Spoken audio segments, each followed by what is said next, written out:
Hello friends, competitors academy channel पर आप सभी का स्वागत है।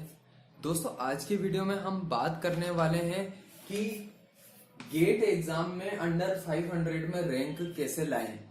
तो दोस्तों, इस टॉपिक पे आज बात होगी और बताया जाएगा कि दोस्तों आप किस तरीके से गेट के एग्जाम को क्रैक कर सकते हो और 500 के अंडर में जो है रैंक को ला सकते हो। तो दोस्तों, इस वीडियो को एंड तक जरूर देखिए और दोस्तों जानिए किन चीजों की जरूरत होती है। दोस्तों, गेट एग्जाम हो या कोई और एग्जाम हो, दोस्तों वहां पे भी ये चीजें जो है आपको हेल्प करेगी हमेशा। चाहे आप दोस्तों किसी भी गवर्नमेंट एग्जाम की तैयारी करो, यहाँ पे चाहे जेईई, एसएससी या GATE, PSU, engineering services examination में भी दोस्तों यही स्ट्रेटेजी जो है लागू होगी और काम आएगी। तो इस वीडियो को एंड तक देखिए और समझिए कि किस तरीके से एक्चुअली पढ़ाई होती है और किस तरह से एक अच्छे लेवल पे रैंक लाई जाती है।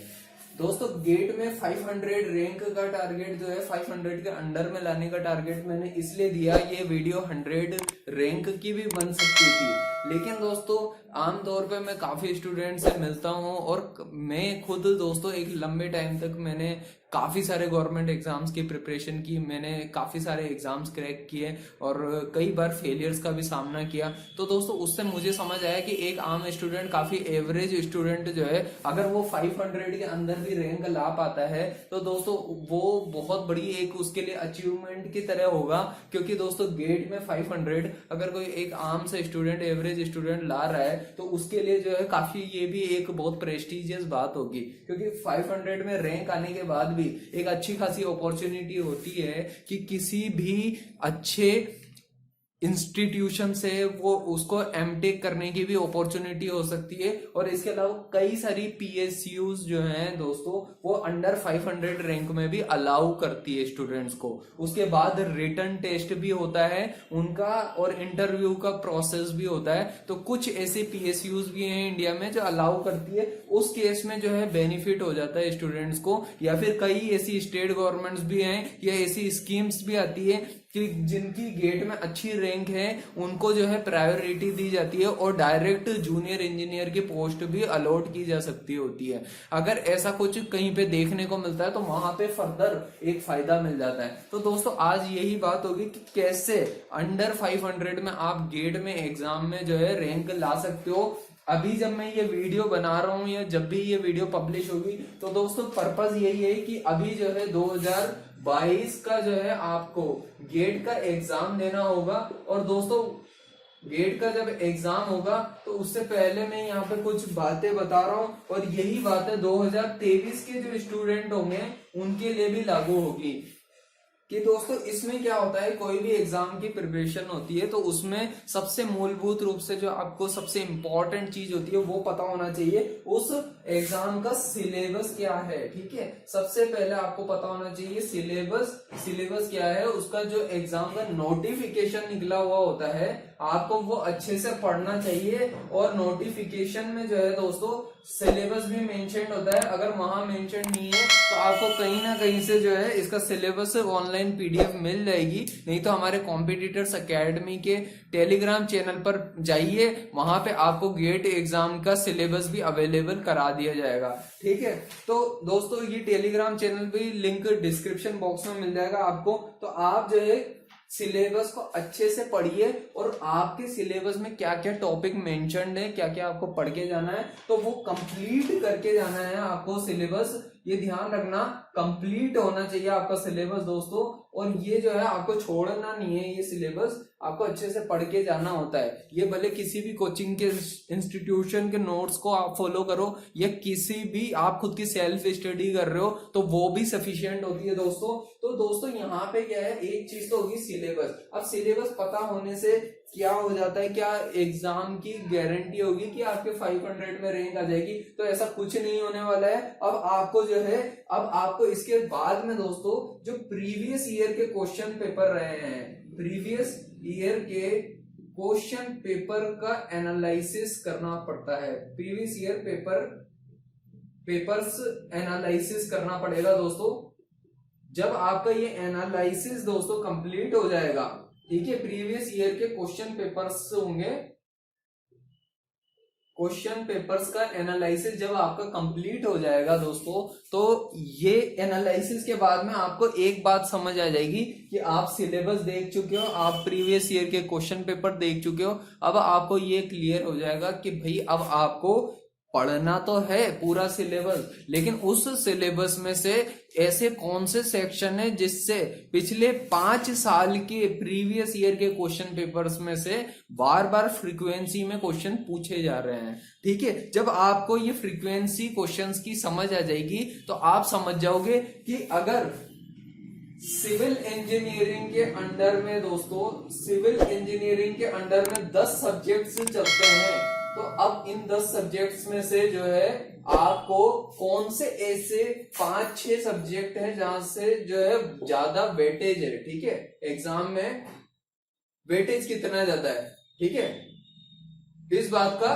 ध्यान रखना है। ठीक है, वेटेज कितना ज्यादा है इस बात का ध्यान रखें आप, और उस वेटेज को समझ के उन सब्जेक्ट्स में भी कुछ ऐसे टॉपिक्स होंगे जहां से तो हर साल ही क्वेश्चन पूछे जाते हैं। ये जब आपको बात कहानी समझ आ जाएगी कि भाई क्वेश्चन पेपर में कहां से बार बार फ्रीक्वेंसी में और रेगुलर बेसिस पे क्वेश्चंस आ रहे हैं, जब आप इस बात को अच्छे से समझ जाओगे तो आप उन एरियाज को शॉर्ट लिस्ट कर लोगे अपने सिलेबस में और उन पर एक स्पेशल फोकस रखोगे। जब भी आप उस सिलेबस को अपना सिलेबस के अकॉर्डिंग अपनी पढ़ाई कर रहे होंगे तो वो जो एरिया से बार बार फ्रीक्वेंसी में क्वेश्चन आ रहे होंगे वहां के न्यूमेरिकल्स आप काफी अच्छे से करोगे और काफी डिटेल में करोगे। अगर मान लो दोस्तों, अगर आपको एक बुक कम पड़ती है न्यूमेरिकल के लिए, या फिर किसी प्रीवियस ईयर के क्वेश्चन भी आपके कंप्लीट हो चुके हैं और आप चाहते हो कि उस पर्टिकुलर जोन में आपका प्रॉपर 100% होना चाहिए, तब आप फर्दर नेक्स्ट बुक की तरफ रेफर करें। नहीं तो एक बुक सफिशिएंट होती है। बाकी दोस्तों प्रीवियस ईयर के क्वेश्चन पेपर आप सोल्व कर लो, उससे भी आपको समझ आ जाएगा। इन जो आपके 100 मार्क्स का क्वेश्चन पेपर होता है, ठीक है, तो उसमें जितने क्वेश्चन आते हैं 65 के अराउंड क्वेश्चन आते हैं आपके इसमें गेट में। ठीक है, तो उसमें जो है दोस्तों आपको यही फ्रीक्वेंसी चेक करनी है कि इनमें से कहां से फ्रीक्वेंटली क्वेश्चन बार बार पूछे जा रहे हैं। ठीक है, और कौन से क्वेश्चन जो है आप आसानी से जो है थोड़ा सा दिमाग लगाना होता है वहां पे गेट के एग्जाम में, और आप आसानी से सॉल्व कर सकते हो।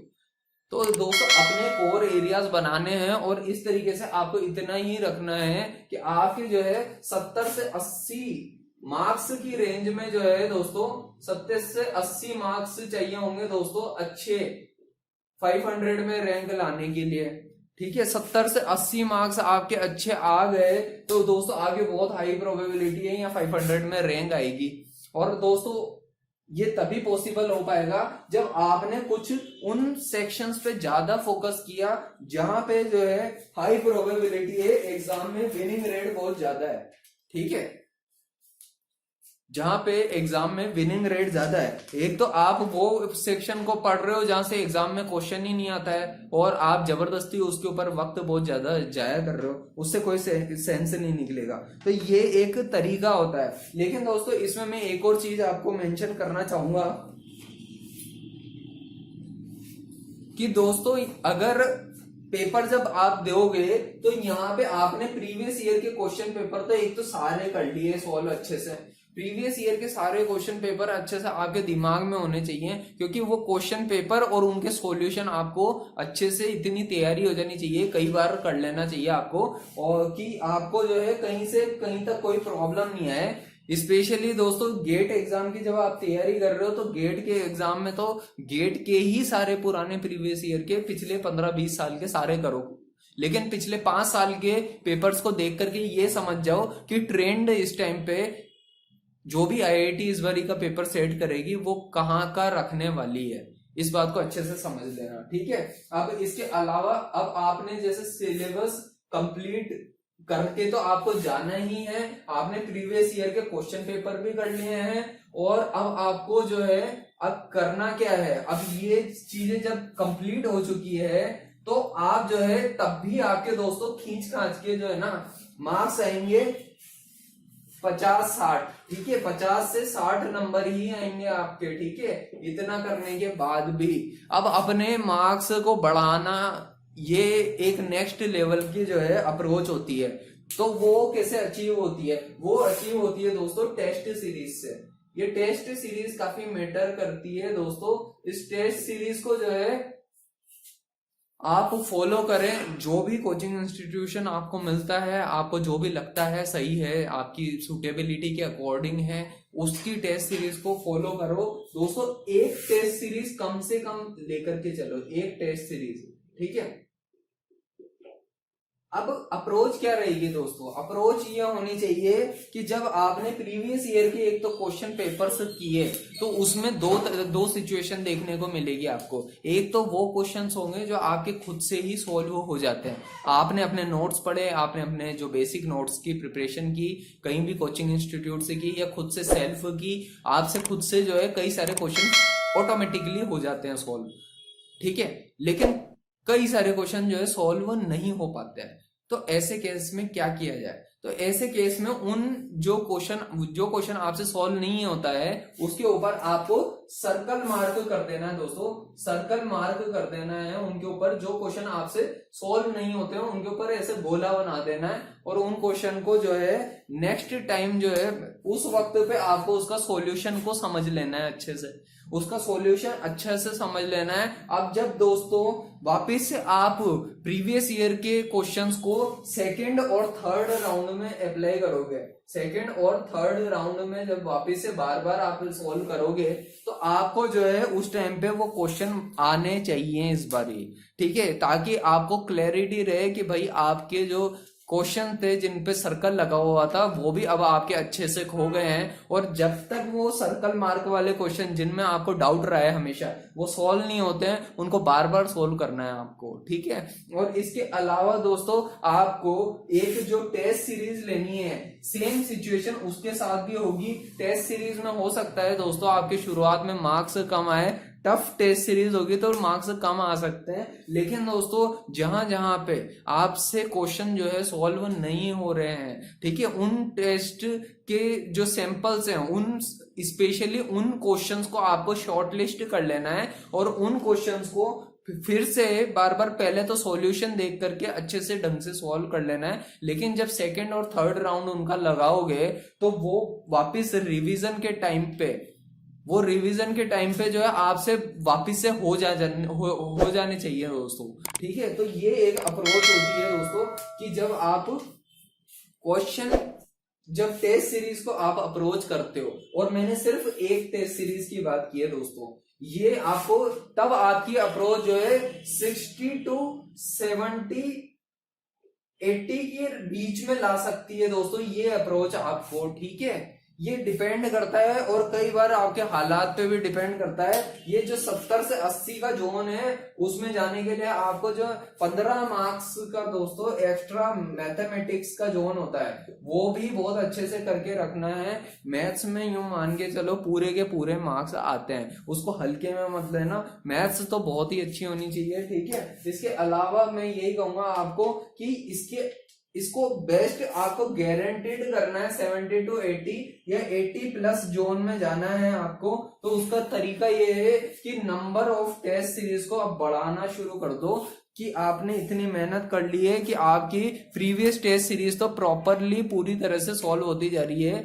अब जो है जो नई नई टेस्ट सीरीज आ रही है उनको सोल्व करते जाओ, और वहां की प्रॉब्लम्स को सोल्व करोगे तो आपका कॉन्फिडेंस लेवल अंदर से बढ़ने लग जाएगा। जब आप अंदर से कॉन्फिडेंट फील करने लग जाओगे तो पेपर कैसा भी आ जाए, कितना ही टफ आ जाए, लेकिन आपके दिमाग में और आपकी टेस्ट सीरीज में मार्क्स जब अच्छे झलकने लग जाएंगे तो ऑटोमेटिकली उसका रिफ्लेक्शन आपको गेट के एक्चुअल एग्जाम में भी देखने को मिलेगा। और इस तरीके से दोस्तों आपके 70 to 80 की रेंज में मार्क्स आ जाएंगे, और अल्टीमेटली दोस्तों आपकी 500 के अराउंड जो है 500 के अंदर काफी अच्छी रैंक भी बन जाएगी। तो दोस्तों यही एक तरीका होता है दोस्तों, जो मेरा एक्सपीरियंस रहा है दोस्तों, उस बिहाफ पर मैं यही कहना चाहता हूँ कि ये एक तरीका है जिसके थ्रू आप जो है गेट के एग्जाम में काफी अच्छे मार्क्स बना सकते हो, और दोस्तों उसके बाद में आपके पास में अच्छी अपॉर्चुनिटी होती है कि आप आईआईटीज के थ्रू जो है काफी सारी वेल नोन आईआईटीज के थ्रू एमटेक कर सकते हो वहां पे, या फिर आप डायरेक्ट पीएचडी के भी कोर्सेज चलते हैं उनमें भी अप्लाई कर सकते हो। तो ये कुछ तरीके होते हैं दोस्तों। इस तरह से जो है गेट के एग्जाम में 500 में रैंक लाई जाती है। 100 में रैंक लाने के लिए दोस्तों उतनी ही ज्यादा मेहनत करनी पड़ती है जितना इस मेहनत को आपने किया उसमें बढ़ानी पड़ती है। हर एक एक नंबर को लाने के लिए पुश बहुत करना पड़ता है, तब जाकर के एक एक नंबर जुड़ता जाता है और बूंद बूंद से घड़ा बढ़ता है। ठीक है, तो इसी तरीके से जो है रैंक आती है दोस्तों। तो उम्मीद करता हूं दोस्तों इस वीडियो से आपको काफी कुछ सीखने और समझने को मिला होगा, और आप आने वाले गेट एग्जाम की जो तैयारी कर रहे हो दोस्तों 2022 के लिए, उन सबको मेरी तरफ से जो है बहुत बहुत बेस्ट ऑफ लक दोस्तों। और जो नेक्स्ट बैच के स्टूडेंट होंगे वो इस अप्रोच को जरूर फॉलो करें। मैं ऐसी उम्मीद करता हूं ये अप्रोच काफी हेल्प करेगी दोस्तों। अल्टीमेटली आपको इजी गोइंग वे में जो है एग्जाम को क्रैक करने के लिए बहुत बस बात होती है डिसिप्लिन मेंटेन करने की और कंसिस्टेंसी मेंटेन करने की, और उसके बाद में जो है कितना ही टफ से टफ एग्जाम हो डिसिप्लिन और कंसिस्टेंसी के साथ में वो एग्जाम क्रैक हो जाता है। तो दोस्तों अगर आपको वीडियो पसंद आई हो तो वीडियो को लाइक जरूर करिएगा, चैनल को दूसरों के साथ भी शेयर करिए और सब्सक्राइब जरूर करिए। तो वीडियो सीरीज हमारी चल रही है दोस्तों और भी सारे कई सब्जेक्ट्स को लेकर के सिविल इंजीनियरिंग के, और यही हमारी कोशिश होगी कि जो नेक्स्ट बैचेस होंगे दोस्तों उन स्टूडेंट्स को काफी मदद मिल सके, गेट हो इंजीनियरिंग सर्विसेज एग्जाम हो उसमें एक अच्छा मार्क्स स्कोर करने में। तो वीडियो को अगर आपने अभी तक देखा दोस्तों तो उसके लिए दिल से बहुत बहुत धन्यवाद।